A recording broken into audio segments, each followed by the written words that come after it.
Hello అండి. నమస్తే. నేను లతా సింగిరెడ్డి.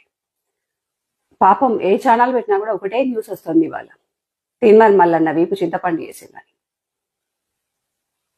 ఈ విషయంలో జాగృతి టీంకి హ్యాట్సాప్ చెప్పాల్సిందే నిజంగా. ఎవరైనా ఒకసారి మాట్లాడితే ఓపిక పడతారు, రెండవసారి మాట్లాడితే ఓపిక పడతారు. ప్రతిసారి అదే అలవాటు అయిపోయింది అనుకోండి. వీళ్ళ ఓపికను సహనాన్ని చేతగానితనంగా తీసుకుంటున్నాడు ఆయన. సాటి మనిషిలాగా ఆయన పైన జరిగిన దాడిని నిజంగా నేను ఖండిస్తున్నా. కాకపోతే అలాంటి మనుషులకి అలాంటి బుద్ధే చెప్పాలా. వాడు మనిషిలా ఉంటే మనిషిలాగా సమాధానం చెప్తారు. కానీ ఎర్రి కుక్కలాగా ఒరుతూ ఉంటే అరిసి అరిసి అరిసి అరిసి జనాలందరి సహనాన్ని కోల్పోయేటట్టు చేస్తున్నాడు. ఆయన ఎవరి గురించి మాట్లాడాడు? హరీష్ అన్న గురించి మాట్లాడిండు, కేటీఆర్ గారి గురించి మాట్లాడతాడు, కేసీఆర్ గారి గురించి మాట్లాడతాడు, సీఎం రేవంత్ రెడ్డి గారి గురించి అయితే భయంకరంగా మాట్లాడతాడు. రాజీనామా చేసి కొడంగల్ నుండి మళ్ళీ గెలిచి చూపియట.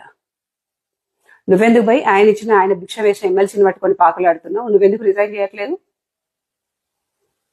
ఒక సీఎంని పట్టుకొని, రేవంత్ రెడ్డిని పట్టుకొని కూడా నోటికి వచ్చిన అవాకులు చెవాకులు, ప్రతీది కామెడీయే.